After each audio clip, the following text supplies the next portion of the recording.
Today మన topic ఏంటి అంటే క్లౌడ్ కంప్యూటింగ్. సో ప్రీవియస్ వీడియోస్లలో మనం బిగ్ డేటా అంటే ఏంటి, బిగ్ డేటా టూల్స్ గురించి చూసాము, క్యారెక్టరిస్టిక్స్ ఆఫ్ బిగ్ డేటా గురించి చూసాము, తర్వాత ఆర్కిటెక్చర్ ఆఫ్ బిగ్ డేటా గురించి చూసాము. సో ఈ వీడియో లోపల మనం అసలు ఈ క్లౌడ్ కంప్యూటింగ్ అంటే ఏంటి, ఈ క్లౌడ్ కంప్యూటింగ్ అనే కాన్సెప్ట్ని ఎందుకోసం యూజ్ చేస్తూ ఉంటారు అనేది చూద్దాం. సో సింపుల్గా చెప్పాలి అంటే ఈ క్లౌడ్ కంప్యూటింగ్ కాన్సెప్ట్ రావడానికి రీజన్ ఏంటి అంటే, ఇప్పుడు మనం రెగ్యులర్గా మొబైల్స్ యూజ్ చేస్తూ ఉంటాం, ల్యాప్టాప్స్ యూజ్ చేస్తూ ఉంటాం, స్మార్ట్ టీవీలు యూజ్ చేస్తూ ఉంటాం. సో అందులోపల మనకి లిమిటెడ్ స్టోరేజ్ అనేది ఉంటుంది. ఫర్ ఎగ్జాంపుల్ నేను ఒక మొబైల్ తీసుకున్నాను, దాని యొక్క స్టోరేజ్ కెపాసిటీ 128 GB అనుకుందాం. సో మనం డేటా స్టోర్ చేయడం వల్ల ఆ 128 GB కంప్లీట్ ఫుల్ అయిపోయింది అనుకుందాం. అప్పుడు మళ్ళీ మనం డేటా స్టోర్ చేయడానికి చాయిస్ అనేది ఉండదు. అప్పుడు మళ్ళీ మనం ఏం చేయాల్సి ఉంటుంది, ఈ ఎక్స్టర్నల్ డివైజెస్ మీద డిపెండ్ కావాల్సి ఉంటుంది. లేదా ఒక కంపెనీ మనం ఒక కంపెనీ స్టార్ట్ చేసాము, దానికి సంబంధించి డిఫరెంట్ టైప్స్ ఆఫ్ సర్వర్స్ని మనం మెయింటైన్ చేస్తున్నాం అనుకుందాం. సో ఆ సర్వర్స్ లోపల కంప్లీట్ స్టోరేజ్ అనేది ఫుల్ అయిపోయింది అనుకుందాము. ఆ డేటాని డిలీట్ చేసి మళ్ళీ కొత్త డేటాని యాడ్ చేయడానికి ఉండదు. సో కాబట్టి మళ్ళీ మనం ఏం చేయాల్సి ఉంటుంది, ఆ సర్వర్ స్టోరేజ్ కెపాసిటీ పెంచడానికి మళ్ళీ అడిషనల్ డివైజెస్ అనేది మనకు కావాల్సి ఉంటుంది. అప్పుడు కంప్లీట్గా అందులోపల ఉండే సాఫ్ట్వేర్స్ కావచ్చు, హార్డ్వేర్ లోపల కావచ్చు, చాలా చేంజెస్ అయితే జరుగుతూ ఉంటుంది. మరి ఇటువంటి ప్రాబ్లంకి వచ్చిన సొల్యూషన్ ఏంటి అంటే ఈ క్లౌడ్ కంప్యూటింగ్ అనే concept. So without any human interaction, so అసలు ఇక్కడ హ్యూమన్ ఇంటరాక్షన్ అనేది లేకుండా మన దగ్గర ఉన్నటువంటి స్టోరేజ్ని ఆటోమేటిక్గా మనం అప్డేట్ చేసుకుంటూ వెళ్ళొచ్చు. సో అందుకోసం మనకి క్లౌడ్ కంప్యూటింగ్ అనే కాన్సెప్ట్ అనేది. సో క్లౌడ్ కంప్యూటింగ్ అంటే ఏంటి, దీని ఫీచర్స్ ఏంటి, దీని క్యారెక్టరిస్టిక్స్ ఏంటి అనేది మనం చూద్దాం. సో క్లౌడ్ కంప్యూటింగ్ అంటే ఏంటి అంటే it is an model. So cloud computing is an model used for enabling convenient and usage-based network access to configurable computing resources like networks or servers, etc. that can be provided and used rapidly. It provides a chance to business user to implement services with usage-based billing that is changed according to their requirements without made of consulting with IT department. So ఇందాక మనం అనుకున్నట్టుగా ఒక company level మనము ఒక డేటాబేస్ని మనం maintain చేస్తున్నప్పుడు దాని యొక్క స్టోరేజ్ అనేది మనకి కంప్లీట్ ఫుల్ అయిపోయింది అనుకున్నాము. సో అప్పుడు మళ్ళీ మనం ఏం చేయాల్సి ఉంటుంది, అడిషనల్ డివైజెస్ని మీద యాడ్ చేయాల్సి ఉంటుంది. సో అప్పుడు మనము అందులోపల ఉండే సాఫ్ట్వేర్ని కానీ అందులోపల ఉండేటటువంటి హార్డ్వేర్ని కానీ ఖచ్చితంగా మనం చేంజెస్ చేయాల్సిన అవసరం వస్తుంది. సో అటువంటి సిచ్యువేషన్స్లలో మనం ఈ క్లౌడ్ కంప్యూటింగ్ కాన్సెప్ట్ని మనం యూజ్ చేస్తున్నప్పుడు మన దగ్గర ఎటువంటి ఎన్విరాన్మెంట్ అనేది అవసరం లేకుండా, ఎటువంటి యూజర్ ఇన్వాల్వ్మెంట్ అనేది కూడా అవసరం లేకుండా ఆన్ ద స్పాట్ అవి ఏమైతా ఉంటుందంటే డైరెక్ట్గా దానికి తగ్గట్టుగా దానికి సంబంధించినటువంటి రిక్వైర్మెంట్స్ ఏవైతే ఉంటాయో దాని ప్రకారంగా ఆటోమేటిక్గా ఇక్కడ చేంజెస్ అయితే జరుగుతూ ఉంటుంది.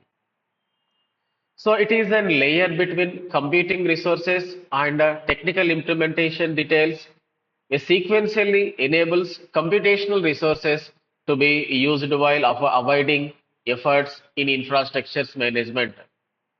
సో ఈ పర్పస్ కోసం మనం ఇక్కడ దేన్ని యూజ్ చేస్తూ ఉంటామంటే ఈ క్లౌడ్ కంప్యూటింగ్ అనే కాన్సెప్ట్ని మనం యూజ్ చేస్తూ ఉంటాం. సో ఇక్కడ యూజర్ ఇన్వాల్వ్మెంట్ అనేది అవసరం లేదు, ఎటువంటి ఇన్ఫ్రాస్ట్రక్చర్స్ని మనం యూజ్ చేయాల్సిన అవసరం లేకుండా మన దగ్గర ఉన్నటువంటి సర్వర్స్ని యూజ్ చేసుకొని అందులోపల డేటాని మనం ఈజీగా యాక్సెసింగ్ అనేది మనం చేసుకోవచ్చు. So that is the concept of cloud computing. So మరి ఇందులోపల ఏమేమి ఉంటాయి, సో దీనికి సంబంధించినటువంటి ఒక డయాగ్రామ్ అయితే మనం చూద్దాము ఈ క్లౌడ్ కంప్యూటర్కి సంబంధించింది. సో ఇక్కడ ఒక చిన్న డయాగ్రామ్ని కనుక మనం అబ్జర్వ్ చేసినట్లయితే, సో ఫస్ట్ మాడ్యూల్ వచ్చేసి ఇక్కడ ఏం తీసుకుంటున్నాం మనము, infrastructure as a service. So మనం ట్రెడిషనల్ డేటాబేస్ లోపల కనుక చూసినట్లయితే మనం డేటా స్టోర్ చేయడానికి కావాల్సినటువంటి ఎక్విప్మెంట్ మన దగ్గర ఉండాలి, దానికి తగ్గట్టుగా రిసోర్సెస్, దానికి తగ్గట్టుగా ఇన్ఫ్రాస్ట్రక్చర్స్ అయితే మనం మెయింటైన్ చేయాల్సి ఉంటుంది.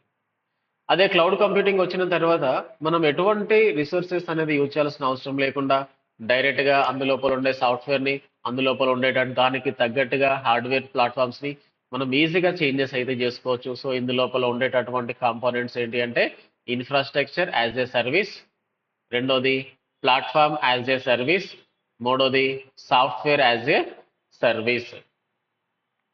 సో సింపుల్గా అర్థమయ్యే లాంగ్వేజ్లో చెప్పాల్సిన అవసరం వచ్చినప్పుడు మనం ఒక ఆర్గనైజేషన్ స్టార్ట్ చేస్తున్నాము, దానికి సంబంధించి నాకు ఒక వెబ్సైట్ అనేది కావాలి, లేదు మనకు కావలసినటువంటి టాస్క్లను మనం పర్ఫామ్ చేయడానికి ఒక అప్లికేషన్ అయితే మనం బిల్డ్ చేయాల్సి ఉంటుంది. సో దానికి మనం చాలా ఎఫర్ట్ పెట్టాల్సి వస్తుంది.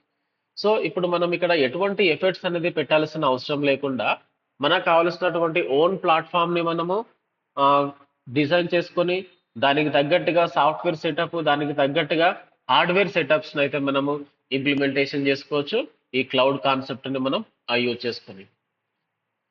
సో ఇందులోపల మనకి డిఫరెంట్ టైప్స్ ఆఫ్ మోడల్స్ అయితే మనకు కనబడతా ఉన్నాయి. సో ఒకటి ఇన్ఫ్రాస్ట్రక్చర్ యాజ్ ఏ సర్వీస్, రెండోది ప్లాట్ఫామ్ యాజ్ ఏ సర్వీస్, మూడోది సాఫ్ట్వేర్ యాజ్ ఏ సర్వీస్. మరి ఇన్ఫ్రాస్ట్రక్చర్ సర్వీసెస్ లోపల దీనికి సంబంధించిన పాయింట్స్ ఉంటాయి అంటే it provides A hardware platform as a service.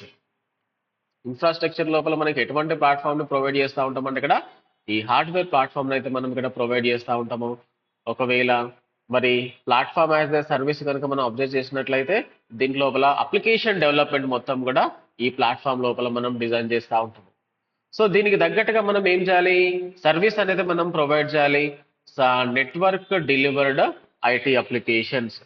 So ఇక్కడ మనము ఫస్ట్గా ఈ సాఫ్ట్వేర్ యాజ్ ఎ సర్వీస్ని కనుక మనం అబ్జర్వ్ చేసినట్లయితే it provides end users as a standardized network delivered IT applications. The distinctions are made according to availability at the location of installation in the development models. So ఇక్కడ మనకి రెండు రకాల clouds అయితే ఉంటాయి. ఒకటేమో ప్రైవేట్ క్లౌడ్స్ ఉంటాయి, రెండోది private clouds are internal company servers, whereas public clouds are the service that are available to the public on the internet. ఈ రెండు రకాల సర్వర్స్ అయితే మనకు అవైలబుల్ ఉంటాయి. ఒకటేమో ప్రైవేట్ క్లౌడ్స్ ఉంటాయి, రెండోది వచ్చేసి పబ్లిక్ క్లౌడ్స్. సో మరి వీటి మధ్యలో వేరియేషన్ కనుక మనం అబ్జర్వ్ చేసినట్లయితే ఈ ప్రైవేట్ క్లౌడ్ అంటే ఏంటిది, పబ్లిక్ క్లౌడ్ అంటే ఏంటి అంటే ఇప్పుడు మనం ఒక ఆర్గనైజేషన్ లెవెల్లో తీసుకున్నట్లయితే మనకు కావాల్సినటువంటి మనకు దాని లోపల జరిగే ఇంటర్నల్ కి సంబంధించినటువంటి ఎటువంటి ట్రాన్సాక్షన్స్ అయితే జరుగుతూ ఉంటాయో దానికి రిలేటెడ్ సర్వర్స్ అయితే మనము దానికి కావలసినటువంటి సర్వీసెస్ అయితే మనం ప్రొవైడ్ చేయాల్సి ఉంటుంది. అది ఒక ఆర్గనైజేషన్ వరకు మాత్రమే ఉంటుంది. అట్లా కాకుండా ఈ మరి పబ్లిక్ క్లౌడ్స్ అనేది ఎటువంటి సర్వీసెస్ ని ప్రొవైడ్ చేస్తూ ఉంటాయి అంటే ఇది అన్ని రకాల కాంపోనెంట్స్ అంటే large components where IT place is an important role. Internal company cloud solutions are often built in their own data centers, small data centers. అదే మనము పబ్లిక్ సెంటర్స్ కనుక మనం అబ్జర్వ్ చేసినట్లయితే ఇది లార్జ్ సర్వీస్ సెంటర్స్ అనేటివి దీని లోపల అవైలబుల్ ఉంటాయి. So cloud computing provides a very flexible and scalable platform to processing external services and also ability to connect with customers and suppliers. So ఇక్కడ మనం ఈజీగా ఒకరి నుంచి ఇంకొకరితోటి మనం ఈజీగా కనెక్ట్ అయితే మనం కావడానికి ఈజీగా ఉంటుంది. సో అటువంటి సర్వీసెస్ని ఇక్కడ మనకి ఎవరు ప్రొవైడ్ చేస్తూ ఉంటారంటే ఈ క్లౌడ్ కంప్యూటింగ్ అనేది మనకి ప్రొవైడ్ చేస్తూ ఉంటుంది.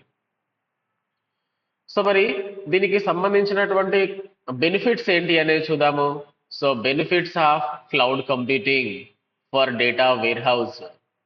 మరి డేటా వేర్ హౌస్లలో ఈ క్లౌడ్ కంప్యూటింగ్ కాన్సెప్ట్ని యూజ్ చేయడం వల్ల మనకు వచ్చే బెనిఫిట్స్ ఏంటి అనేది చూద్దాము. So infrastructure spending is not a capital investment. ఈ క్లౌడ్ కంప్యూటింగ్ని మనం యూజ్ చేయడం వల్ల ఎటువంటి ఇన్ఫ్రాస్ట్రక్చర్స్ని మనం డిజైన్ చేయాల్సిన అవసరం అనేది లేదు. సో ఇది లెస్ అమౌంట్ తోటి మనకి ఇది ప్రొవైడ్ అవుతూ ఉంటుంది. So scalability is managed by the provider. ఇక్కడ స్టోరేజ్ అడ్జస్ట్మెంట్ అనేది మనం చేయాల్సిన అవసరం లేదు. మనకి సర్వీస్ ఎవరైతే ప్రొవైడ్ చేస్తూ ఉంటారో ఈ క్లౌడ్ సర్వీస్ ఎవరైతే ప్రొవైడ్ చేస్తూ ఉన్నారో ఎక్కడైతే డెవలప్ చేస్తూ ఉన్నారో సో వాళ్ళు మాత్రమే మనకి ప్రొవైడ్ చేస్తూ ఉంటారు. సో ఈజీగా స్టోరేజ్ని మనం ఇంక్రీజింగ్ చేసుకోవచ్చు, డిక్రీజింగ్ చేసుకోవచ్చు. నెక్స్ట్ వన్ వచ్చేసి యుటిలిటీ బేస్డ్ స్పెండింగ్ ప్రొవైడ్స్ ఏ బెటర్ బడ్జెట్ మేనేజ్మెంట్. సో ఇక్కడ మనం హై బడ్జెట్ ని యూజ్ చేయాల్సిన అవసరం అనేది లేదు. మన దగ్గర ఉన్నటువంటి స్మాల్ అమౌంట్ ఆఫ్ బడ్జెట్ తోటి మాత్రమే మనకు కావాల్సినటువంటి యూటిలిటీస్, మనకు కావాల్సినటువంటి అన్ని రకాల టాస్క్లని మనము యాక్సెస్ అయితే చేసుకోవచ్చు. So quick development, increasing time to value, multiple sandbox environments can be configured to realize the batch approach for an production and parallel reusable components. So these are the benefits. So దేనికి సంబంధించిన benefits, ఒక particular wear house లో అంటే data storage కోసం ఈ cloud computing ని use చేయడం వల్ల మనకు వచ్చేటటువంటి బెనిఫిట్స్. మరి దీన్ని యూజ్ చేయడం వల్ల మనకి చిన్న చిన్న ప్రాబ్లమ్స్ అయితే మనం ఫేస్ చేయాల్సి ఉంటుంది. మరి ఆ ప్రాబ్లమ్స్ ఏంటి అనేది ఇక్కడ చూద్దాము. Issues facing cloud computing for data warehouse. మరి డేటా వేర్ హౌస్ లోపల ఈ cloud computing technique, cloud computing concepts ని మనం యూజ్ చేయడం వల్ల మనకైతే కొన్ని ప్రాబ్లమ్స్ అయితే ఫేస్ చేయాల్సి వస్తుంది. మరి ఆ ప్రాబ్లమ్స్ ఏంటి అనేది చూద్దాము. సో ఇక్కడ ఫస్ట్ మేజర్ ఇష్యూ ఏంటి అంటే workload management is not flexible as resources are shared and managed. So workload management is not flexible as resources and shared the managed. So మన దగ్గర ఉన్నటువంటి రిసోర్స్ ప్రకారంగా కంపేర్ చేసినట్లయితే ఈ work load అనేది అంత ఫ్లెక్సిబిలిటీ అనేది ఉండదు. ఇకపోతే data access from an end user perspective requires over head. So performance management is driven by their class of service, high volume of data movement and from the cloud is a not secure environment voltage complaints requirements. For example, నేను ఒకసారి high amount of data కనుక మనం exchange చేసినప్పుడు మనకి ఇక్కడ some security problems వచ్చే chance అనేది ఉంటుంది. So these are the issues. మరి ఈ క్లౌడ్ కి కంప్యూటింగ్ కి సంబంధించినటువంటి క్యారెక్టరిస్టిక్స్ ఏమేమి ఉన్నాయి అనేది ఇక్కడ మనం చూద్దాము. So first one, on demand self services, broad network access, rapid elastically resource pooling, measured service, multi-tenancy, virtualization, resilient computing, flexible pricing models, security, automation, sustainability. ఇక ఒక్కొక్క దాని గురించి మనం అబ్జర్వ్ చేసినట్లయితే, సో ఫస్ట్ వన్ వచ్చేసి ఏముంది ఇక్కడ, ఆన్ డిమాండ్ సెల్ఫ్ సర్వీసెస్. మరి ఈ ఆన్ డిమాండ్ సెల్ఫ్ సర్వీసెస్ అంటే ఏంటి అంటే the cloud computing services does not require any human administrators.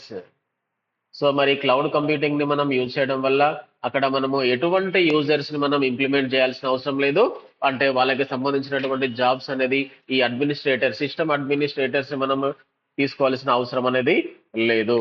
So cloud computing is a services does not required any human administrations. So ఇక్కడ ఎటువంటి users ని మనము పెట్టాల్సిన అవసరం అనేది లేదు, ఎందుకంటే ఇది ఆటోమేటిక్ గా మానిటరింగ్ అనేది జరుగుతూ ఉంటుంది. సెకండ్ టు సెకండ్ చెకింగ్ అనేది జరుగుతూ ఉంటుంది. కాబట్టి ఇక్కడ ఈ హ్యూమన్ ఇంటరాక్షన్ అనేది అక్కడ మనం తీసుకోవాల్సిన అవసరం అనేది లేదు. ఇకపోతే నెక్స్ట్ వన్ వచ్చేసి బ్రాడ్ నెట్వర్క్ యాక్సెస్. మరి బ్రాడ్ నెట్వర్క్ యాక్సెస్ అంటే ఏంటి అంటే the computing services are generally provided over standard networks. The computing services are generally provided over standard networks and heterogeneous devices. So ఇక్కడ బ్రాడ్ నెట్వర్క్ యాక్సెస్ ఇక్కడ మనం ఇక్కడ ఏం చేస్తూ ఉంటామంటే లార్జ్ సైజ్ ఆఫ్ నెట్వర్క్స్ ని మనం ఇక్కడ తీసుకుంటాము.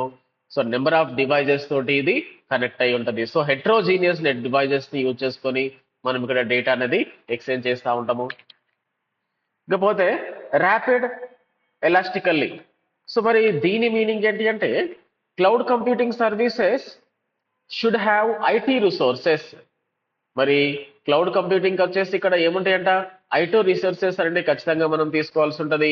That are able to scale out in quickly and needed whenever the user require services it provided to him and it is scale out soon as possible the requirement gets over. So మరి rapid elastically అంటే ఏంటి అంటే మనకు ఎప్పుడైతే requirement అనేది ఉంటుందో అప్పుడు మాత్రమే మనకు కావాల్సినటువంటి రెస్పాన్స్ అనేది వస్తూ ఉంటుంది. ఒకవేళ మనకి ఎటువంటి రిక్వైర్మెంట్ అనేది లేనప్పుడు దాన్ని మనం ఇంప్లిమెంట్ చేయాల్సిన అవసరం లేదు, దాన్ని మనం టచ్ చేయాల్సిన అవసరం అనేది లేదు. ఇకపోతే నెక్స్ట్ వన్ వచ్చేసి out source polling.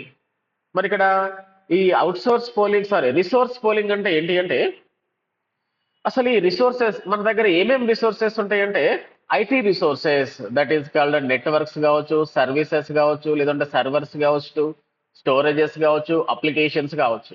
So these are our మన దగ్గర ఉన్నటువంటి రిసోర్సెస్. వీటిని ఏం రిసోర్సెస్ అంటామంటే ఐటీ రిసోర్సెస్ అంటాం. So IT resources present are shared across multiple applications and occupied in uncommitted manner. So ఇక్కడ multi clients are provided services from a same physical resources. అంటే ఒకటే దగ్గర మనకి ఏవైతే రిసోర్సెస్ అనేవి ఉన్నాయో ఆ రిసోర్స్ ని యూజ్ చేసుకొని నెంబర్ ఆఫ్ క్లయింట్స్ కి మనం ఇక్కడ ఏం చేసుకోవచ్చు అంటే మన సర్వీస్ ని అయితే మనం ఈజీగా ప్రొవైడ్ అయితే చేయొచ్చు. సో దాన్ని మనము రిసోర్స్ పోలింగ్ అంటున్నాం. ఇకపోతే నెక్స్ట్ వన్ వచ్చేసి మెజర్డ్ సర్వీస్. మరి మెజర్డ్ సర్వీస్ అంటే ఏంటి అంటే the resource utilisation is tracked for each application. The resource utilization is tracked for each application and occupant. It will provide both the user and the resource provider with an account what has been used. So మనం ఎటువంటి account అయితే మనం use చేస్తా ఉన్నామో దానికి సంబంధించినటువంటి users ని కావచ్చు, ఆ డేటా అనేది ఎక్కడి నుంచి మనకి ఏ రిసోర్సెస్ నుంచి మనకి ఆ డేటా అనేది యాక్సెస్ అవుతా ఉన్నది. సో దాన్ని క్యాలిక్యులేట్ చేయడానికి ఈ మెజర్డ్ సర్వీసెస్ అయితే మనకి యూజ్ చేస్తూ ఉంటాము. ఇకపోతే నెక్స్ట్ వన్ వచ్చేసి ఏముంది ఇక్కడ మల్టీ టెన్సీ అయితే తీసుకుంటున్నాము. సో మరి ఈ మల్టీ టెన్సీ అంటే సింపుల్ గా చెప్పాలి అంటే యూజర్స్ కావచ్చు, టెనెంట్స్, సో యూజర్స్ కావచ్చు, లేదంటే ఆర్గనైజేషన్స్ కావచ్చు. Cloud computing provides can support multiple users on a single set of shared resources. Single set of shared resources, ఇక్కడ మనకి డిఫరెంట్ టైప్స్ ఆఫ్ యూజర్స్ కావచ్చు, డిఫరెంట్ టైప్స్ ఆఫ్ ఆర్గనైజేషన్స్ కావచ్చు, వాళ్ళందరికీ మనం ఏం చేస్తూ ఉంటామంటే మన దగ్గర ఉండేటటువంటి సర్వీసెస్ ని వాళ్ళకి మనం ప్రొవైడ్ చేస్తూ ఉంటాము. వాళ్ళు డిఫరెంట్ టైప్స్ ఆఫ్ ఆర్గనైజేషన్స్ ఉండొచ్చు, లేదంటే డిఫరెంట్ టైప్స్ ఆఫ్ కస్టమర్స్ అయితే ఉండొచ్చు. కానీ వాళ్ళందరికీ మనము ఒకటే రిసోర్సెస్ లో నుంచి మన దగ్గర మన సర్వీసెస్ అయితే వాళ్ళకి ప్రొవైడ్ చేస్తూ ఉంటాము. సో దాన్ని మనము మల్టీ టెన్సీ అంటున్నాము. సింపుల్ గా చెప్పాలి అంటే నెంబర్ ఆఫ్ యూజర్స్ అనొచ్చు, లేదంటే నెంబర్ ఆఫ్ ఆర్గనైజేషన్స్ అనొచ్చు. ఇకపోతే వర్చువలైజేషన్. మరి వర్చువలైజేషన్ అంటే ఏంటి అంటే cloud computing provides are virtualisation technology. So మరి క్లౌడ్ కంప్యూటింగ్ అనేది ఎటువంటి టెక్నాలజీ అంట? Virtualisation technology to abstract underlying hardware resources and present them as logical resources to users. So మన దగ్గర ఏదైతే హార్డ్వేర్ రిసోర్సెస్ అనేవి ఉన్నాయో వాటి మీద డిపెండ్ అయి మాత్రమే వాళ్ళకి సాఫ్ట్వేర్ ని మనం ప్రొవైడ్ చేస్తూ ఉంటాము. అంటే మన సాఫ్ట్వేర్ అనేది వాళ్ళ దగ్గర వర్క్ అవ్వాలి అంటే దానికి సంబంధించినటువంటి పర్ఫెక్ట్ హార్డ్వేర్ డివైజెస్ అయితే వాళ్ళు యూజ్ చేయాల్సి ఉంటుంది. So virtualisation, cloud computing provides our virtualization technology to abstract underlying hardware resources and present them as a logical resources to users. పోతే నెక్స్ట్ వన్ వచ్చేసి రిసిలియంట్ కంప్యూటింగ్. మరి దీని మీనింగ్ ఏంటి, అసలు ఇదేం చేస్తూ ఉంటుంది, ఈ ఫీచర్స్ వల్ల మనకు వచ్చే బెనిఫిట్స్ ఏంటి అంటే cloud computing services are typically designed with redundancy and fault tolerance in mind, which ensures high availability and reliability. So ఇక్కడ మనకి ఎటువంటి ఫ్రాడ్ అనేది జరగకుండా 100% సెక్యూర్ సర్వీసెస్ అయితే ఇక్కడ ప్రొవైడ్ అవుతా ఉంటాయి. ఇకపోతే నెక్స్ట్ వన్ వచ్చేసి ఫ్లెక్సిబుల్ ప్రైసింగ్ మోడల్.